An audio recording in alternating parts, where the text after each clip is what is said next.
လေကျပြီးအနိုင်ကျင့်ခဲ့တဲ့ချန်ပီယံကိုစကားတစ်ခုမှပြန်မပြောပဲပညာပြခဲ့တဲ့မိန်းကလေး2019မှာ UFC ရဲ့အမျိုးသမီး strawweight ဝိတ်တန်းမှာနာမည်တစ်ခုကမိန်းကလေး fighter တိုင်းကိုသုံးလုံး6ချစေခဲ့ပါတယ်။သူမကတော့ဂျိုဝါနာဂျေချိတ်ထက်လေးပွဲနိုင်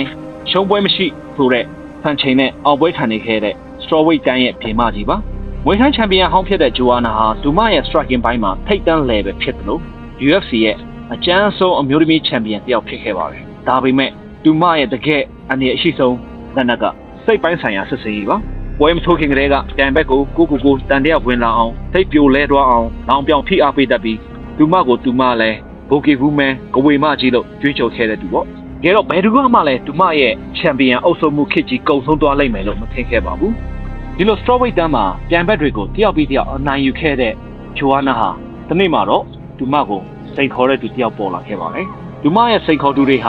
ာရှေ့မှာသူမကြော်ဖက်ခဲ့ရတဲ့ပြန်ဘက်တွေနဲ့လုံးဝမတူဘဲနဲ့ကွဲပြားခြားနားနေခဲ့ပါတယ်။အဲ့ဒီတယောက်ကတော့အေးအေးဆေးဆေးနဲ့ကိုယ်စိတ်ကိုအပြည့်အဝထိန်းချုပ်ထားနိုင်တဲ့ကောင်မလေးတယောက်ပါ။ဒီမနာမည်ကတော့ Rose Namajunas ဖြစ်ပါတယ်။ Rose ဟာတာမန်ဖိုက်တာမဟုတ်ပါဘူး။ဒီမဟာ anxiety လို့ခေါ်တဲ့သို့ရပူပန်မှုလွန်ကဲတဲ့ယောဂနဲ့ depression လို့ခေါ်တဲ့စိတ်ကြယောဂကိုကြော်ဖြတ်နေရတဲ့ fighter မိန်းကလေးတယောက်ပါ။ဒီမဟာဒီမရဲ့စိတ်ကျန်းမာရေးအခက်အခဲတွေအကြောင်းကိုအမြဲတမ်းပွင့်လင်းလေးပြောပြလေးရှိပါတယ်။သူမအနေနဲ့ fighter ဖြစ်ပြောင်းလဲခဲ့တာကတော့သူမရဲ့စိတ်ကြယောဂကိုကြော်ဖြတ်ခြင်းလို့သူမပြောခဲ့ပါတယ်။သူမဟာဘယ်တော့မှကြောက်ရွံ့မှုမရှိတဲ့သူတယောက်လိုဟန်မဆောင်ခဲ့ပါဘူး။အဲ့ဒီအစားကြောက်ရွံ့မှုတွေကိုအတိမတ်ပြုပြီးအဲ့ဒီကြောက်စိတ်တွေကိုဘယ်လိုဖြတ်ကျော်ရမလဲဆိုတာကိုပဲသင်ယူခဲ့တာပါ။အဲ့ဒီအချက်ကပဲ Rose ကိုအန်ရရှိတဲ့ fighter တယောက်ဖြစ်စေခဲ့တာပေါ့။အပြင်ပန်းကြည့်ရင်လူတွေကဂျိုဝါနာရဲ့ over confident ပြီးရင်အမြဲတမ်းမန်ဖီနေတဲ့ပုံစံကိုပဲမြင်နေကြပါလိမ့်မယ်။ဒါပေမဲ့တစ်ဖက်မှာတော့ Rose ကဂျိုဝါနာနဲ့မတွေ့ခင်ကတည်းကနေပြီးမှအပြင်လောကမှာဒီထက်မကပုံမကြီးမားခဲ့တဲ့ဘဝတိုက်ပွဲတွေကိုရင်ဆိုင်ကြော်ဖြတ်လာခဲ့ရတဲ့သူတစ်ယောက်ဖြစ်ပါတယ်။ Rose ဟာအရေးချင်းရှိပေမဲ့အဲ့ဒီအချိန်ကလူအများစုကသူမကိုချန်ပီယံဖြစ်မယ်လို့မထင်ခဲ့ကြသလိုဂျိုဝါနာကိုအနိုင်ယူဖို့ဆိုတာပိုပြီးတောင်မဖြစ်နိုင်ဘူးလို့မှတ်ချက်ချခဲ့ပါတယ်။ဂျိုဝါနာလည်းဒီပွဲကိုလုံးဝတေချာပေါက်အနိုင်ရရှိမယ်ဆိုပြီးမှလည်း Coffee Eden လည်းပဲဆိုးဟိုက်ဖြစ်နေခဲ့ပါတယ်။သူတို့နှစ်ယောက်ထိုးရမယ့်အပတ်ကိုရောက်လာတဲ့အခါမှာဂျိုဝါနာဟာသူမရဲ့ထုံးစံအတိုင်းစိတ်သက်စစ်စင်ရေးကိုစတင်ခဲ့ပါတယ်။သတင်းစာရှင်းလင်းပွဲမှာ Rose ရဲ့မျက်နှာနားထိလက်တီးတင်ပြီးချိန်ချောက်မှုတွေပြုလုပ်ခဲ့တယ်လို့အင်တာဗျူးတွေမှာလည်း Rose ကစိတ်ပိုင်းဆိုင်ရာအားနည်းတယ်။ချန်ပီယံဖြစ်ဖို့စိတ်သက်ခွန်အားမရှိဘူး။စိတ်ဖောက်ပြန်နေတဲ့လူဆိုပြီးမှပြောင်းခဲ့ပါတယ်။ပရိသတ်အများစုကလည်းဂျိုဝါနာရဲ့ trash talk တွေကအရင်တော့ကအလုပ်ဖြစ်ခဲ့တယ်လို့ဒီပွဲလဲအလုပ်ဖြစ်မယ်လို့ထင်မြင်ခဲ့ကြပါတယ်။ဒါပေမဲ့ဒီတစ်ခေါက်တော့လုံးဝလွဲတော့ခဲ့ပါတယ်။ဒီလိုဂျိုဝါနာရဲ့ရန်စမှုတွေအနိုင်ကျင့်မှုတွေကိုကြားခဲ့ရတဲ့ Rose ကဘာမှပြန်မပြောခဲ့ပါဘူး။ပြန်ရန်မလုပ်ဘူး။ပြုံးတော့မပြုံးပြခဲ့ပါဘူး။သူမပြောခဲ့တာတစ်ခုပဲရှိပါတယ်။ I'm the best ဒီလောက်ပါပဲ emotional right now. What's going through your mind? I'm the best in the world. ဒီလိုအေးဆက်ဆက်တုံ့ပြန်မှုကဂျိုဝါနာကိုပိုပြီးမှစိတ်တူစေခဲ့ပါတယ်။ဂျိုဝါနာက Rose ကြောက်နေလို့ထင်ခဲ့တာပါ။ဒါပေမဲ့တကယ်အမှန်တရားကတော့ Rose ဟာသူမရဲ့အာရုံကိုတစ်ချက်မှအပြတ်မခံပဲအနိုင်ကျင့်နေတဲ့ဂျိုဝါနာကိုသုံးမဖို့ပြင်ဆင်နေခဲ့ရပါ2019နိုဝင်ဘာ4ရက် UFC 119လူနှစ်ယောက်ထိုးမဲ့ညရောက်လာပါပြီ။ကွင်းတစ်ခုလုံးဂျိုဝါနာအနိုင်ရမယ်လို့ထစ်ထစ်ချထင်နေခဲ့ကြတဲ့အချိန်မှာဝဲစတင်တာနဲ့ Rose ဟာလူတိုင်းကိုအံ့သိစေခဲ့ပါတယ်။ Rose ဟာဒီပွဲကိုတည်ငြိမ်ပဲထွက်လာခဲ့ပါတယ်။ပြီးတော့သူမရဲ့ဖောက်လက်တီးတွေနဲ့ဂျိုဝါနာကိုစားပြီးမှတိုက်ခိုက်ပါတော့တယ်။သူမရဲ့ chef တွေကအရန်ပြကြခဲ့ပါတယ်။ movement တွေကလည်းအရန်မြန်ခဲ့တယ်လို့ဂျိုဝါနာအနေနဲ့နောက်ကိုသုတ်လာခဲ့ရပါတယ်။ Rose ဟာ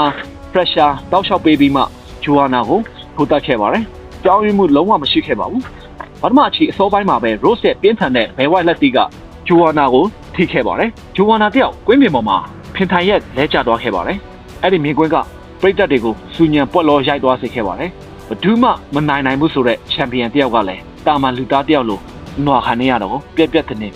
မြင်နေခဲ့ရပါတယ်။ဂျိုဝါနာရဲ့မျက်လုံးထဲမှာယုံကြည်မှုတွေရုတ်တရက်ပျောက်ကွယ်သွားတာမြင်လိုက်ရပါတယ်။ Rose ကတော့ဒီပွဲမှာအချိန်မတတ်ခဲ့ပါဘူး။နောက်ထပ်မိနစ်ပိုင်းအတွင်းမှာပဲပြကြတဲ့ဘယ်လက်တီတစ်ချက်ကဂျိုဝါနာရဲ့မေယိုတက်ကိုထပ်ထိခဲ့ပါတယ်။အဲ့ဒီလက်တီကြောင့်ဂျိုဝါနာပြန်လဲကျသွားပြီးရဲ့နောက် Rose ကမြေပြင်ပေါ်မှာတိုက်ထိုးတဲ့အချိန်မှာဒိုင်နိုကြီးကပွဲကိုရက်လိုက်ခဲ့ရပါတယ်။ဒီပွဲပထမချီ3မိနစ်3စက္ကန့်မှာ ကိုဝေမကြီးလို့ကြွေးကြော်ထားခဲ့တဲ့အနိုင်ရဖို့လုံးဝမလွယ်နိုင်ဘူးလို့ထင်ခံခဲ့ရတဲ့ဂျိုဝါနာကို Rose တယောက်အလဲထိုးခဲ့ရပါတယ်ဂျိုဝါနာတယောက်ကလည်းချန်ပီယံခပတ်ကိုဆွန့်လွတ်လိုက်ရတဲ့အဖြစ်သူမရဲ့ကိုဝေမကြီးဆိုတဲ့ဂုဏ်ပုတ်ကိုလည်းဆွန့်လွတ်ခဲ့ရပါတယ် Rose ကတော့ UFC ရဲ့ strawweight champion အသစ်ဖြစ်လာခဲ့ပါတယ်ဒီပွဲဟာ MMA သမိုင်းတွေထဲမှာလုံးဝ shocking ဖြစ်စေခဲ့တဲ့ခိုက်တန်တစ်ခုထက်ကတစ်ခုဖြစ်ခဲ့ပါတယ်ဘာလို့လဲဆိုတော့ဂျိုဝါနာဆိုတဲ့ချန်ပီယံတယောက်ကလွယ်လွယ်ကူကူအနိုင်ရဖို့မလွယ်ခဲ့ပါဘူးသူမဟာကြောက်စရာကောင်းတယ်လို့ပြန်ဘက်ကိုစိတ်ပိုင်းဆိုင်ရာဖိအားပေးနိုင်ခဲ့ပါတယ်ဒါပေမဲ့ Rose ကဒီပွဲကိုတည်ငြိမ်ငြိမ်နဲ့လုံးဝလူတိုင်းကိုအံ့ဩတုန်လှုပ်သွားစေခဲ့လို့ပါပဲဒီပွဲနဲ့ပတ်သက်ရင်လူတွေမှတ်မိတာတစ်ခုကတော့ Rose အနေနဲ့ဂျိုဝါနာကိုအလဲထိုးနိုင်ခဲ့တဲ့အခိုက်အတန့်လေးတစ်ခုပဲမဟုတ်ပါဘူးဂျိုဝါနာဟာ trash talk ကို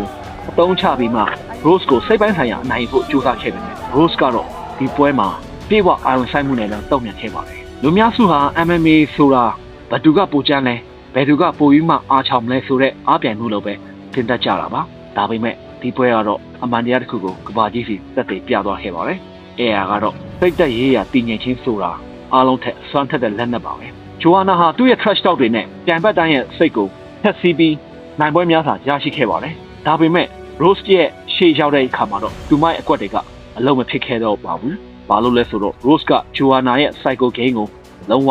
လိုက်မကစားခဲ့လို့ဖြစ်ပါတယ်ချန်ပီယံကြီးဂျိုဝါနာက Rose ကစိတ်လှုပ်ရှားမှုကြောက်ရွံ့မှုနဲ့တုန်လှုပ်မှုတွေကိုမျိုးလိုက်ခဲ့ရပေမဲ့သူမပြန်ရလိုက်ခဲ့တာကတော့ I don't give a F ဆိုတဲ့တုံ့ပြန်မှုပါပဲဒါကြောင့်အာယုံအပြည့်စူးစိုက်မှုအပြည့်နဲ့ ready ဖြစ်နေတဲ့အခါမှာချန်ပီယံကြီးဂျိုဝါနာကအယူကွက်နေမိတယ်လို့ဖြစ်သွားပြီးသက်သိမ်းလာခဲ့တာပါဒီဆက်လန်းရဲ့နှစ်ချုပ်ကတော့ရိုးရိုးလေးပါပဲလောကမှာကျယ်ကြီးအော်ဟစ်နေတဲ့လူကအားအကောင်းဆုံးမဟုတ်ပါဘူးတိတ်စိတ်နဲ့အာယုံစိုက်ပြီးစူးစမ်းနေတဲ့လူကလည်းချိန်တိုင်းရင်အန်ဒီရရှိဆုံးလူတစ်ယောက်ဖြစ်လာနိုင်တယ်ဆိုတာကိုပြနေတာပါမိတ်ဆွေတို့ရော Rose ရဲ့ဒီလိုငြိမ်သက်ခြင်းတုံ့ပြန်မှုကိုဘယ်လိုထင်လဲ